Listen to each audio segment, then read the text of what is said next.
고린도전서 11장 23절에서 29절입니다. 고린도전서 11장 23절에서 29절 교독하겠습니다. 제가 먼저 23절 읽겠습니다. 내가 너에게 전한 것은 주께 받은 것이니 곧 주 예수께서 잡히시던 밤에 떡을 가지사 축사하시고 떼어 이르시되 이것은 너희를 위하는 내 몸이니 이것을 행하여 나를 기념하라 하시고 식후에 또한 그와 같이 잔을 가지시고 이르시되 이 잔은 내 피로 세운 새 언약이니 이것을 행하여 마실 때마다 나를 기념하라 하셨으니 이 잔을 마실 때에 주의 죽으심을 오실 때까지 전하는 것입니다. 그러므로 누구든지 주의 떡이나 잔을 합당하지 않게 먹고 마시는 자는 주의 몸과 피에 대하여 죄를 짓는 것이니라. 사람이 자기를 살피고 그 후에 떡을 먹고 이 잔을 마실지니. 다 같이 읽습니다. 주의 몸을 분별하지 못하고 먹고 마시는 자는 자기의 죄를 먹고 마시는 것이니라. 아멘. 우리가 이 11강을 통해서는 구약의 성막의 속의 내용을 봤어요.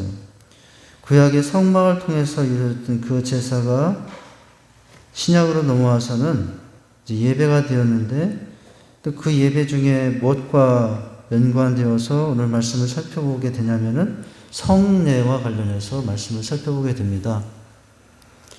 구약의 이제 성막의 제사를 살펴봤잖아요. 그 구절을 살펴보지 않았습니까? 우선 울타리가 있었고 울타리에 출입문이 있었고 출입문을 열고 들어가자마자 그 앞에 번제단이 있었고 번제단에서 번제를 잡은 후에 거기에 짐승의 피와 냄새가 묻은 것을 몸을 가지고 어디에 가서 씻죠? 물두멍에 가서 씻죠. 그리고 나서 이제 성막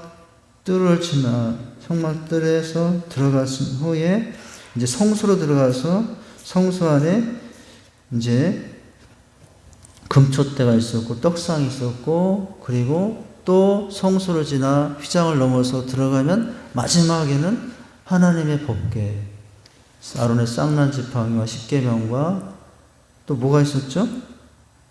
그 세 가지가 있었지 않습니까? 자, 그렇게 그 과정 가운데 이제 하나님을 만나는 과정이었죠. 오늘 말씀에서 보니까 새 언약이라고 하는 말씀이 나오는데 옛 언약 속에서 하나님을 만나는 과정 가운데 그 과정을 모습을 성막을 통해서 살펴봤다면은 자, 오늘은 이제 새 언약과 관련되어서 성찬 예식 가운데 이제 구약의 제사 가운데 짐승의 피와 살을 기념하여 우리의 죄를 씻던 과정을 신약에서는 예수님의 살과 피를 이제 대함으로 우리의 이제 죄와 허물들을 씻는 과정을 살펴보는 이제 그런 의미로 서로 연결되고 있지 않습니까?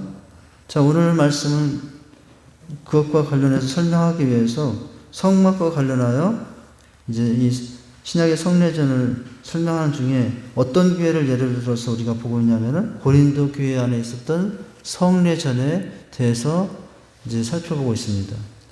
고린도 교회 안에 성례전에는 여러 가지 문제가 있었죠. 오늘 우리가 23절부터 보았지만은 사실은 그 앞에 여러 문제가 있었다는 것을 우리가 보았습니다. 18절에 먼저 너희가 교회에 모일 때 너희 중에 분쟁이 있다함을 듣고 어느 정도 믿거니와 너희 중에 파당이 있어야 너희 중에 옳다 인정을 받는 자들이 나타나게 되리라. 그런즉 너희가 모여서 주의 만찬을 먹을 수 없으니 예수파, 바울파, 계배파 그렇게 파당을 지으면서 이제 함께 주님을 상징하는 떡과 살을 마시는 것 그것은 합당치 않다라고 하면서 싸우면서 교회도 그런 일이 있잖아요.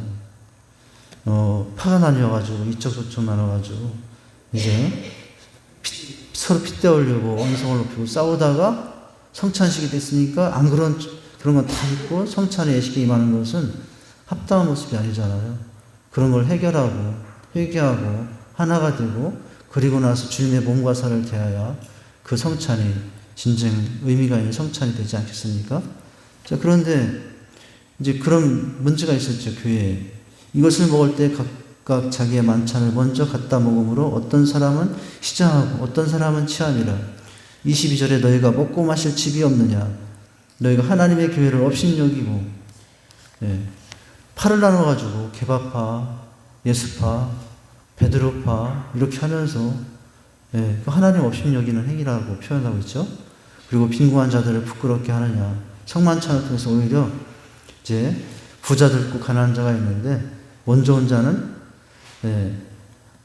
아직도 오지 못한 가난한 자를 생각하지 못하고 먼저 다 먹고 자기만 배부르고 있는 이제 이런 모습이죠. 부끄럽게 하느냐. 내가 너에게 무슨 말을 하랴. 너희를 칭찬하랴. 이것으로 칭찬하지 않노라. 그러면서 이제 오늘 말씀이 시작된 거죠. 내가 너에게 전한 것은 주께 받은 것이니 곧 주 예수께서 잡히시던 밤에 떡을 가지사 축사하시고 떼어 이르시되 이것은 너희를 위한 내 몸이니 이것을 향하여 나를 기념하라 라고 하시면서 25절에 보니까 새 언약이니 라고 하고 있어요. 새 언약. 19회 또한 그와 같이 잔을 가지시고 이르시되 이 잔은 내 피로 세운 내 언약이니 이것을 향하여 마실 때마다 나를 기념하라. 이렇게 이제 사도 바울이 고면을 하게 된 것입니다. 자, 이제 2번부터 질문을 보죠. 이런 정황 가운데 이제 우리가 2번을 볼 차례예요. 2번 질문을 같이 읽겠습니다. 시작. 예수님께서는 십자가에 돌아가시 전날 밤 제들과 만찬을 가졌습니다. 그들에게 떡과 포도주를 나누어 주시며 그것을 무엇이라고 하셨습니까? 24절과 25절 읽었잖아요. 특별히 25절을 보면은 이 잔은 내 피로 세운 새 언약이니 라고 말씀해 주고 있죠. 이것을 하여 마실 때마다 나를 기념하라 라고 하고 있어요. 자, 우리가 이제 새 언약에 대해서 살펴보게 되는데요. 성경은 언약의 책이잖아요. 구약은 오래된 언약, 신약은 새로운 언약이잖아요. 성경의 이름이 약속과 관련된 이름이 지어져 있어요. 구약과 신약. 먹는 약이 아니고, 먹는 약이 아니고요. 구약, 오래일 구자, 오래된 약속, 신약, 새로운 신자, 신약이죠. 새로운 약속. 이제 이렇게 성경 자체 하나님의 말씀을 구약과 신약으로 약속의 관점에서 우리가 나눠서 성경의 이름도 그렇게 부르고 있지 않습니까? 자, 그렇다면은 옛 언약인 모세 언약과 예수님께서 세우신 새 언약은 어떤 차이가 있느냐는 거예요. 첫 번째, 두 번째, 세 번째입니다. 첫째는 뭐죠? 첫째, 새 언약에서의 성도들은 돌비에 새겨진 모세의 율법이 아닌 그들의 신비에 새겨진 성령의 법을 따라 살아가게 된다는 것이다 라는 거예요. 이것이 새 언약과 옛 언약의 차이예요. 옛 언약은 뭐예요? 이제 돌비에 새겨진 모세 율법이잖아요. 두 돌판이 있었지 않습니까? 두 돌판. 한쪽에는 1계명부터 5계명의 하나님 사랑, 한쪽에는 6계명부터 10계명까지 이웃 사랑. 이것이 돌에 새겨졌었죠. 옛 언약은. 그런데 새 언약은 뭐예요? 돌에 새긴 것이 아니라 마음의 신비에서, 돌비에 세운 것이 아니라 신비에 세웠다. 신비. 돌이라는 비석에 세운 것이 아니라 마음이라는 비석에 새겨진 성의 법을 따라 살아가게 된다는 것이에요. 그렇죠? 우리가 하나님의 말씀을 들어서 마음에 새기잖아요. 그리고 나서 하나님의 약속의 말씀을 따라 우리가 살아가게 되지 않습니까? 이제 그런 삶으로 나가는 모습을 말씀하고 있어요. 둘째는 어떤 차이가 있냐? 옛 언약은 하나님과 영적 이스라엘, 옛 언약은 이제 육적 이스라엘과의 관계예요. 육적 이스라엘과의 관계가 옛 언약이에요. 근데 새 언약은 영적 이스라엘. 여러분, 우리도 이스라엘이에요. 육적으로는 우리는 이스라엘이 아니에요. 우리는 아시아인이에요. 육적으로는 아시아인이고 황의종이지만 영적으로 보면 우리도 영적 이스라엘이죠. 왜냐하면 새 언약의 관점에서 우리는 영적 이스라엘이라고 할 수 있어요. 근데 옛 언약은 육적 이스라엘과의 관계를 말합니다. 육적인 이스라엘 민족과의 약속이 옛 언약이에요. 그런데 새 언약은 뭐예요? 새 언약은 하나님과의 영적 이스라엘, 즉 민족을 초월하여 예수를 믿는 모든 신자들과 맺은 언약이라고 하는 거죠. 이것이 새 언약이에요. 그래서 하나님께서 주어진 옛 언약의 대상은 이스라엘 민족에게만 해당되어 있어요. 이스라엘 민족. 지금도 이스라엘은 자기들만 하나님의 선미라고 생각하면서 지금도 그러고 있잖아요. 예. 그러나 이제 예수님이 오신 후에 새로운 언약이 지어졌잖아요. 이제 누가 이스라엘이냐? 예수를 믿는 모든 사람은 다 이스라엘이에요. 예수를 믿는 모든 사람은 영적 이스라엘. 영적 이스라엘. 자, 새 언약과 옛 언약의 차이입니다. 옛 언약은 육적인 이스라엘에게 맺어진 언약이라면 새 언약은 영적인 이스라엘, 즉 영적인 이스라엘을 예수 믿는 모든 사람을 말합니다. 모든 신도, 모든 신자, 모든 성도를 말합니다.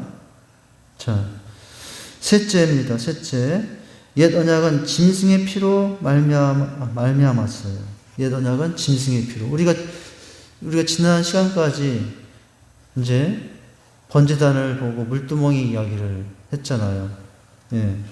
짐승 잡는 장면을 보면서 그 처참한 장면을 우리가 봤잖아요. 얼마나 처참하겠습니까? 짐승을 잡을 때. 여러분, 제가 아주 옛날에 어렸을 때는 동네마다 돼지를 잡는 게 불법이 아니었어요. 요즘은 도축장에서만 잡아야 되는 것 같아요. 아마 집에서 동네 잔치한다고 우리 집에서 이제 함부로 돼지 잡거나 소 잡으면은 그게 걸리나 봐요. 법적으로는. 이제 좀 끔찍하죠. 막 소리도 나고. 이제 옛 언약 성막 안에서의 제사는 그런 제사였어요. 짐승의 웃음소리와 그 몸에서 나는 피비린내와. 왜요? 그렇게 해야만 우리의 죄가 씻음받기 때문에. 그렇게 드려지는 잡혀져 죽임당하는 어린 양이 있고 소가 있고 그렇게 있을 때 그 피로 우리가 씻음을 받기 때문에 그렇게. 예. 여러분, 우리가 아직도 옛 언약에 산다면 지금도 이 자리에서 우리는 양을 잡고 있어야 돼요. 양을 가르면서 피가 터지고 피가 뿌려지고 양의 이제 절규하는 울음소리를 들으면서 하나님, 내 죄가 그렇습니다. 하나님, 내 모습이 저 모습입니다 하면서 가슴을 치며 옷을 찢으면서 그렇게 옛 자세를 드리고 있어야 되겠죠. 그런데 새 언약은 뭐예요? 새 언약은 2000년 전에 예수님이 오셔서 십자에서 이제 우리의 영원한 어린 양이 되어 주심으로 말미암아 그 예수를 믿음으로 이제 하나님의 자녀가 되는 이제 축복을 받는 거죠. 이게 새 언약이에요. 자, 옛 언약은 짐승의 피로 말미암았으나 새 언약은 믿음으로 구원받는다는 것이다. 이처럼 옛 언약은 새 언약에 비해 그 가치나 효력 면에서 비교가 되지 않죠. 옛 언약은 새 언약과 비교되지 않아요. 옛 언약의 그림자에 불과해요. 그림자에 불과해요. 자, 그림자에 불과했지만 우리가 지난 여러 시간들을 통해서 성막을 보면서 더 확실하게 깨달았잖아요. 성막을 보면서 예수님이 유일한 구원이 되시고 유일한 구원의 문이 되시고 유일한 예수님의 이제 통로가 되신다는 것을 깨달았잖아요. 우리가 옛 언약에 대해서도 그래서 알 필요가 있습니다. 옛 언약을 알아야 새 언약이 얼마나 소중한 것인가를 알아요. 옛 언약에 대해서 인식하고 있어야 우리가 예수 안에서 받은 이 새 언약이 얼마나 하나님의 놀라운 사랑인 것을 알 수 있어요. 딱 여러분, 옛 언약에 대해서는 전혀 알지도 못하고 듣지 못하고 새 언약만 들었다면은 우리 예수님의 은혜가 너무나 당연한 것으로 여길 거예요. 우리를 구원하시기라면 주님 그 정도는 했어야지. 아마 이러고 있었을 거예요. 그런데 우리가 옛 언약을 기초로 해서 옛 언약에 대해서 알고 새 언약을 받으니까 여러분, 우리가 받은 이 새 언약에 받은 축복이 얼마나 큰 축복인 것인가를 깨달을 수 있게 되는 거죠. 우리는 옛 언약의 백성이 아니라 새 언약의 백성들이에요. 이제 우리는 그래서 우리의 연약함과 우리의 죄를 씻기 위해서 어린 양을 잡을 필요가 없어요. 이미 2000년 전에 주님께서 단번에 영원히 우리의 어린 양이 되어주기 때문에 그래요. 할렐루야. 자, 3번입니다. 3번. 교회 안에서 떡과 포도주를 나눌 때 주님을 어떻게 하라고 합니까? 자, 떡과 포도주를 할 때, 먹어보니까 오늘 떡은 맛있네. 오늘 포도주는 왜 이렇게 독해? 그렇게 하면서 마시고, 그렇게 하면서 먹는 게 아니라, 이것을 할 때마다 누가 생각이 나야 된다고요? 주님이라고요, 주님. 자, 24절, 25절입니다. 이렇게 여기 말씀하고 있지 않습니까? 거기 25절에 보면 식후에 또한 그와 같이 잔을 가지시고 이르시되 이 잔은 내 피로 세운 새 언약이니 이것을 행하여 마실 때마다 나를 어떻게 하라? 기념하라. 이것을 마실 때마다 누구를 기념하라? 예, 나를 기념하라. 누구를 기념하고 나를 기념하고 무엇을 기념하고 자 주님을 어떻게 하고 기념하라고 하고 있습니다. 제가 오늘 이제 지난번에 우리 세례 받은 사람들 학습 받은 사람들 이제 인화해 가지고 증서를 셀 리더들에게 이제 드리게 되거든요. 그때 우리는 무엇을 바탕으로 해서 다은이에게, 주한이에게, 우리 김혜수 성도님에게, 권현영 성도님에게, 한양실 성도님에게 세례와 학습을 했습니까? 새 언약을 기준으로 했던 거예요. 새 언약을 기준으로 해서. 자, 주님을 어떻게 하라? 주님을 기념하라고 하셨습니다. 기념. 여러분, 기념이 중요해요. 뭘 기념한다는 것은 그것대로 살겠다는 내 각오가 들어있는 것이거든요. 나라에도 기념일이 있죠. 가정에도 기념일이 있고. 아버지, 어머니 태어난 날이 아니라 아버지, 어머니 돌아가신 날을 기준으로 해서 추도 예배를 하고, 네, 그렇게 하죠. 저희 아버지와 어머니가 한 달 간격으로 돌아가셨어요. 연초는 차이가 나지만, 그래서 처음에는 어머니 돌아가신 날을 기념으로 해서 어머니 추도 예배를 드리고, 또 아버지 돌아가신 날을 기념해서 아버지 추도 예배를 드리고, 그렇게 이제 몇 년 동안 했어요. 이제 그렇게 지금도 이제 물론 하고 있습니다. 가정에도 기념일이 있죠. 예. 가서 형제들하고 맛있는 것도 먹고 또 그러면서 그날을 보내지만, 예. 음식만 기념하는 것이 아니라 여러 곳에 흩어졌던 형제들이 모여서 돌아가신 어머니를 기념하고 돌아가신 아버지를 기념하면서 우리도 아버지처럼 어머니처럼 비록 부자는 아니고 또 유명하지 못하고 많이 배우신 분도 아니지만 그 삶을 이제 나름대로 열심히 살아야 되겠다. 다짐을 하죠. 그렇게 하죠. 이 주님을 기념한다는 의미도 그렇습니다. 나라를 보면 어떻습니까? 나라에도 여러 기념일이 있어요. 3월 달쯤에 보니까 3.1절이 있고, 쭉 가다 보면은 6월 달에는 6.25, 8월 달에 가니까 8.15 광복절, 잘 생각이 안 나네요. 10월 달쯤에 가면은 한글 기념, 이렇게 여러분 우리나라도 나라로도 기념일을 하잖아요. 예. 그 기념일을 하는 것은 3.1절은 왜 합니까? 나라를 다시 뺏기면 안 되지. 6.25 기념은 다시 전쟁이 일어나면 안 되죠. 그죠? 8.15 다시 해방을 받은 이 나라를 우리가 이제 지켜야지. 이렇게 기념을 하잖아요. 우리가 가정에서 기념을 하든 국가적으로도 기념하든 그 기념을 통해서 주된 기억의 대상이 있거든요. 자, 성찬제도 마찬가지예요. 성찬식을 하면서 여러분 생각해야 될 분은 누굽니까? 기념해야 될 분은 누굽니까? 네, 나를 위해서 십자가에서 몸과 살을 찢으신 주님이시죠. 설명을 했습니다. 예수께서 제자들에게 내리신 이 명령, 나를 기념하라. 이 명령은 신학교의 성찬식의 기원이 됐어요. 성도들은 성찬식을 통해서 예수 그리스도의 삶과 죽음과 부활을 기념합니다. 또한 예수 그리스도와의 신비적인 연합을 체험해요.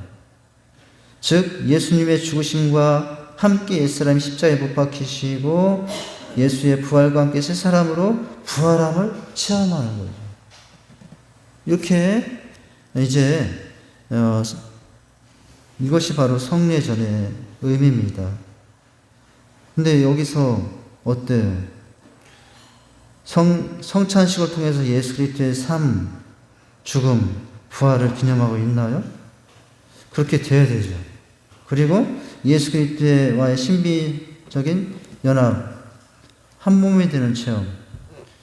이 떡을 마시면서, 이 잔을 마시면서, 이 떡을 먹으면서, 잔을 마시면서, 떡만 먹고 잔만 마시는 것이 아니라, 떡이 내 안에 들어오잖아요.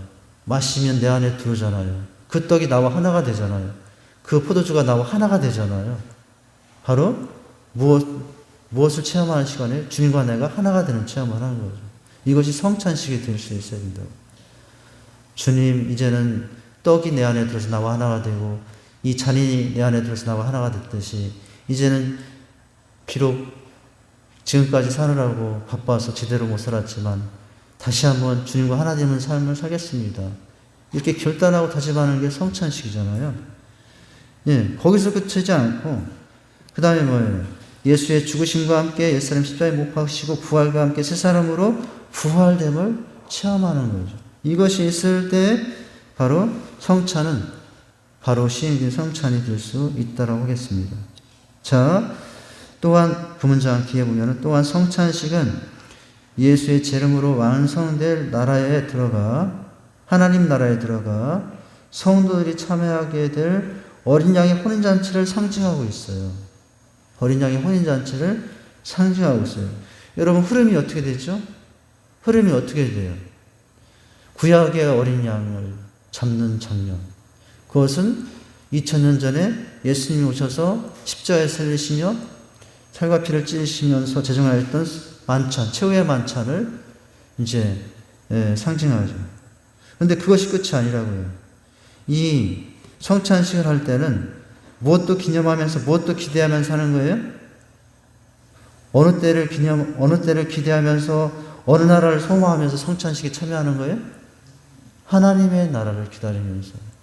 하나님의 나라를 기다리면서 이제 주님 초림 때문에 만들어졌던 이 유월절 만찬이 거기서 끝이 아니라 주님의 재림으로 주님이 공중 부양하시고 이 땅에 다시 오실 그날에 뭐가 있어요? 요한계시록 10장 보면 그날에 혼인잔치가 있다고요. 그날에 혼인잔치가 있다고요. 그래서 하나님에 들어가 성도들이 함께 참여하게 될 어린 양의 혼인잔치 또한 상징하기 때문에 이 잔을과 이제 떡을 먹고 마시면서 무엇도 소망하면서 장차 오실 하나님과의 어린 양의 혼인잔치를 기대하면서 이제 이렇게 하는 거예요. 과거의 모습, 현재의 모습, 미래의 모습 이런 것들을 이제 다 담아서 성찬식이 아무것도 아닌 것 같으나 그 성찬식 속에 들어있는 의미는 너무나 참 깊다라고 할 수가 있겠습니다. 자, 성례전의 의미가 그러하듯 예배의 모든 요소와 형식은 누구를 기념하고 높이는 것에 초점을 맞춘다고요?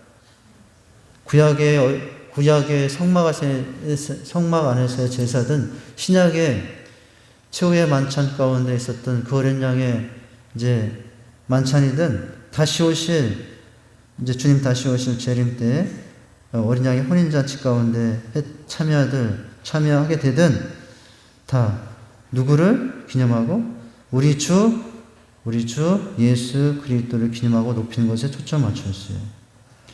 그래서 이제 하면서 뭘 합니까? 이제 내 인생의 주님은 주님이십니다.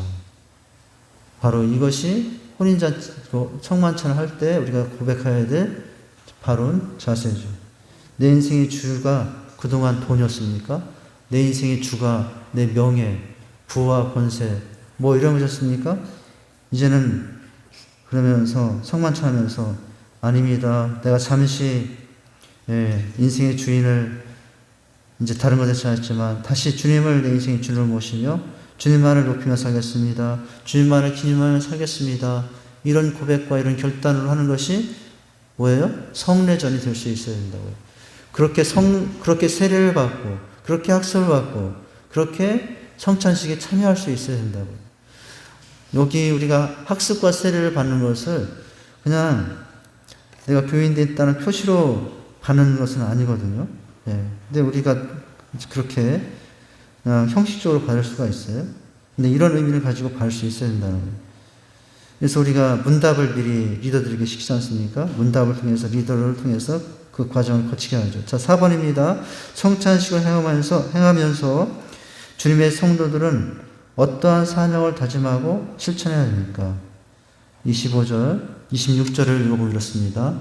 그러므로 누구든지 주의 떡이나 잔을 합당하지 않게 먹고 마시는 자는 주의 몸과 피에 대하여 죄를 짓는 것이니라 라고 하고 있는데, 이제 26절, 너희가 이 떡을 먹으며 이 잔을 마실 때마다 무엇을 주의 죽으심을 어느 때까지 그의 오실 때까지 전하는 것이라 라고 하는 거예요. 자, 더 구체적인 사명과 다짐입니다. 답, 주님께서 오실 때까지 주의 죽으심을 전하는 것. 설명, 성찬은 주의 죽으심을 기념하는 거죠. 다시 말해서 떡은 그리스도의 몸을, 포도주의 잔은 그리스도의 보혈을 상징하기 때문에 우리는 성만찬을 행함으로 그리스도께서 우리를 위해 몸 찢기시고 보혈을 흘리신 것을 기념하는 것이에요. 우리는 이러한 주의 죽으심을 주의 어느 때까지, 재림의 때까지 계속해서 기념하는 것이죠.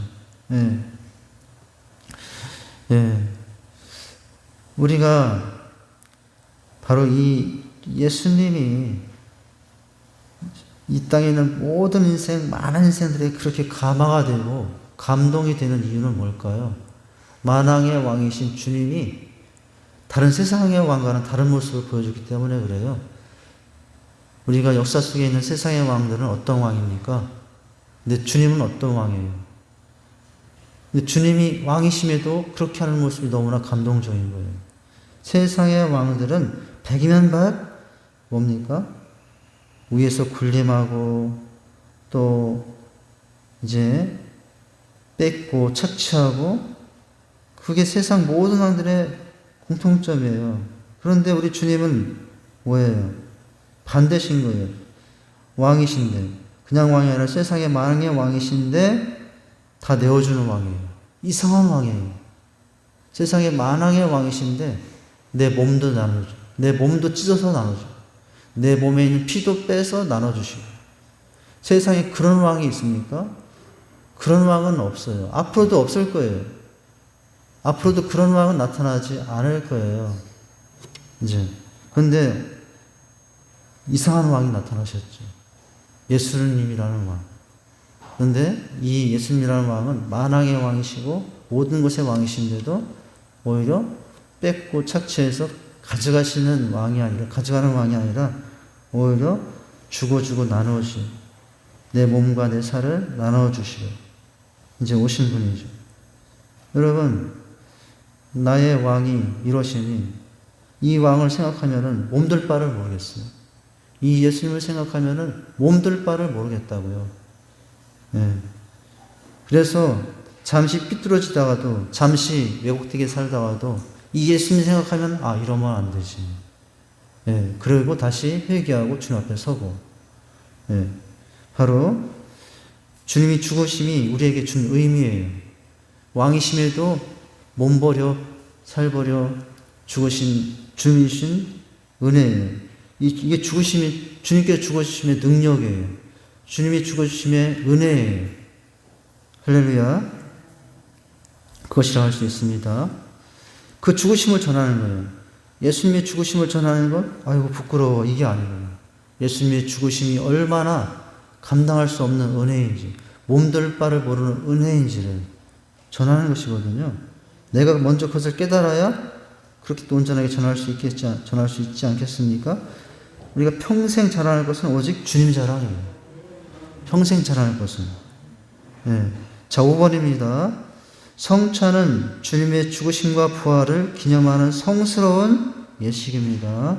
우리가 거룩한 성례전에 성례전, 세례와 성찬, 참여함에 있어 자녀가 할 바른 태도는 무엇인지. 자, 27절, 29절 이런 내용입니다. 거기 보면 합당한 자기 살핌, 분별함이거든요. 무엇을 점검해야 되는 합당함, 자기를 살핌, 분별함이거든요. 27절부터 보면 이렇습니다. 그러므로 누구든지 주의 떡이나 잔을 합당하지 않게 먹고 마시는 자는 주의 몸과 피에 대하여 죄를 짓는 것이니라. 사람이 자기를 살피고 그 후에야 떡을 먹고 마실 것이니라. 주의 몸을 분별하지 못하고 먹고 마시는 자는 자기 죄를 먹고 마시는 것이니라 라고 하고 있죠. 자, 넘기시면은 어떤 내용입니까? 27절부터 29절 사이에 성만찬에 대하여는 성만찬에 참여하는 자의 자세에 대해서 설명하고 있는데요. 합당치 않게 먹고 마시는 것은 회개하지 않고 완악한 마음으로 성찬에 참여하는 것이며, 가난한 자를 업신여기고 주의 죽으심에 대한 이해 없이 성찬에 참여하는 것을 말한다. 이런 의미라고요.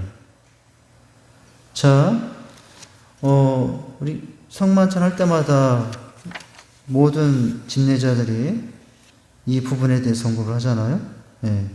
자기를 분별하고 살피며 먹고 마시나. 혹시나 꺼리낌이 있으면 오늘 성찬에 떡과 잔은 마시지 않아도 됩니다. 이렇게 하잖아요. 그래서 참여하는 자의 자세를 설명하고 있는데, 합당치 않게 먹고 마시는 것은 회개하지 않고 완악한 마음으로 참여하고 있는 거예요. 아직도 내 마음에 회개가 있고 아직도 내 마음이 완악되어 있는 모습인데 떡을 마시고 잔을 마시는 것은 나에게도 꺼리낌이 될 수 있잖아요. 이제 완악한 마음을 비우고 참여해야 되겠죠. 또 내 마음에서뿐만 아니라 주변 사람들과 관계 가운데 문제가 있었다면 그것도 새롭게 다짐하고 새로운 모습으로 변화되어야 되겠죠. 가난한 자를 업신여기고 주의 죽으심에 대한 바른 이해 없이 성찬에 참여하는 것을 말합니다. 이것들을 조심하라고 했습니다. 자, 자기를 살피고가 의미하는 것은 성찬에 참여하는 자로서의 자기 행위에 대한 진지한 반성, 이게 있어야 된다고요. 자기를 살피라는 것은 자기 행위에 대한 진지한 반성이 있어야 된다는 거예요. 자기를 위해 대속의 희생을 당하신 그리스도의 고난에 동참하는 마음이 있는지를 살펴보라는 거예요. 이게 성찬할 때 항상 나의 행위를 돌아보고 또 주님의 고난에 대해서 내가 얼마나 동참하고 있는지를 살펴보면서 다짐하면서 이제 해야 되겠죠. 자, 마지막으로, 자, 주의 몸을 분별하지 못하고 해서 분변치는 어떤 일의 참된 성격을 추구하기 위해 조심스럽게 주의하면서 정확하게 판단하거나 해석하는 행위를 가리킨다는 거예요. 그러므로 본절은 이제 바른 판단과 해석. 그러므로 본절은 성만찬이 세속적인 식사와 구별되어 주의 죽으심을 기념하는 거룩한 의식임을 이해하지 못하고 성찬에 참여하게 되면 그것은 곧 자기 죄를 먹고 마시는 것과 같다라고 하고 있습니다. 자기 죄를 먹고 마시는, 살피면서 이제 어떻게 해야 되겠습니까? 내 죄를 다시 먹고 마시는 것이 아니라 내 죄를 그 시간에 참여하고 회약하면서 완악한 마음을 돌이키고 또 옆에 있는 지체들과의 깨진 관계를 다시 회복하고 이제 바르게 분별력과 판단력으로 살아가고 있는지, 세상적인 어떤 기준으로 내가 묶여서 하나님의 말씀보다 그것들을 기준으로 하여 판단하고 살고 있지는 않은지, 그런 것들을 이제 돌아보고 성찬에 참여할 수 있어야 된다고 하는 것입니다. 자, 그래서 주님의 고난에 동참하고자 하는 마음을 늘 갖는 겁니다. 성찬할 때마다 주님이 이 살과 피를 나눠주시는데 그때 그 당하신 고난을 내 몸에 채우겠습니다. 나도 그 고난의 길을 감당하겠습니다. 이런 태도와 이런 모습으로 이제 성찬을 대할 수 있어야 됩니다. 그런 태도와 결심으로 세례를 받을 수 있어야 돼요. 학습을 받을 수 있어야 돼요. 사도 바울이 그랬잖아요. 사도 바울이 주의 남은 고난을 내 몸에 채우겠다고. 우리는 어때요? 사실은 다 반대잖아요. 어떻게 하면 이 고난에서 벗어나는 사람이 될까? 이게 우리 생각이잖아요. 그런데 바울은 반대라고요. 바울은 어떻게 하면 주님께서 당하신 그 고난을 내 생활에, 내 몸에 채울까? 이것이 사도 바울의 기대였다고 하지 않습니까? 우리의 모습도 그와 같은 모습을 가지고 성찬을 대하고 성찬하면서 그런 결심과 그런 결단하면서 성찬에 임할 수 있어야 된다는 거예요. 이제 주님이 가신 그 길 저도 가겠는데 그것이 고난의 길을지라도 주님이 나를 위해서 찢으신 살과 흘리신 피를 기념하면서 그걸 잊지 않으면서 아버지 하나님 주님 가신 그 길, 주님이 당하신 그 고난에 저도 참여하는 삶으로 하나님 이제 주님을 따라가겠습니다. 이런 모습으로 세례에 임하고 성찬에 임할 수 있어야 된다는 거예요. 할렐루야. 기도하겠습니다. 하나님 아버지, 주님의 은혜와 사랑을 감사를 드립니다. 구약의 성막과 또 6월절 만찬, 2000년 전 주님께서 치유하신 만찬, 그리고 이제 다시 오실 어린 양과의 혼인잔치, 하나님 그 가운데 우리에게 주어진 참으로 새 언약을 기억하면서 하나님 영적인 이스라엘인 우리가 어떤 모습으로 주님께서 당하신 그 고난의 길을 쫓아가는 것인가를 말씀을 통해서 확인했습니다. 하나님 아버지, 저희들이 바로 이 고난의 성찬을 형식적으로 대하는 자들이 아니라 그것을 대할 때마다 우리의 모습을 돌아보면서 하나님 주님이 가신 길을 소망하면서 아버지 하나님 성찬에 임하게 하시고 또 세례에 임한 저희들 되게 하여 주시옵소서. 예수님 이름으로 기도하옵나이다. 아멘.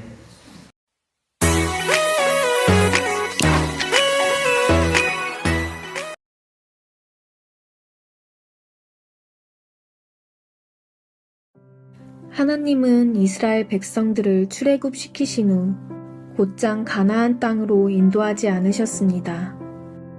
광야로 이끄셨습니다.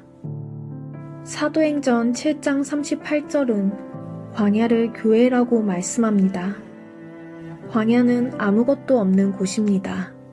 애굽에 있던 집도 곡식이나 과일도 없습니다. 가끔은 마실 물도 없어 하나님을 원망했던 곳입니다. 언제 떠나야 할지 모르는 곳입니다. 광야에서 가장 먼저 해야 할 일은 하나님의 말씀을 듣는 것입니다. 신명기 8장 2, 3절을 보면 광야를 걷게 하신 이유가 나옵니다. 우리를 줄이고 낮추시는 이유는 바로 하나님의 말씀대로 살기 위해서라고 말씀합니다. 요즘 성도들이 교회 나오는 이유는 참으로 다양합니다. 세상 것을 더 채우기 위해 신앙생활 하는 경우도 보게 됩니다. 우리는 이스라엘 백성들을 구원하셔서 광야로 이끄신 주님의 마음을 알아야 합니다. 광야에서 말씀으로 훈련받았던 것처럼 교회에서 하나님의 말씀을 듣고 말씀대로 살기 위해 훈련받아야 합니다. 낮아지는 훈련, 줄이는 훈련을 받는 곳입니다. 말씀을 이루기 위해 불편함을 받아들이는 곳입니다. 말씀의 불편함을 즐기는 성도가 돼야 합니다.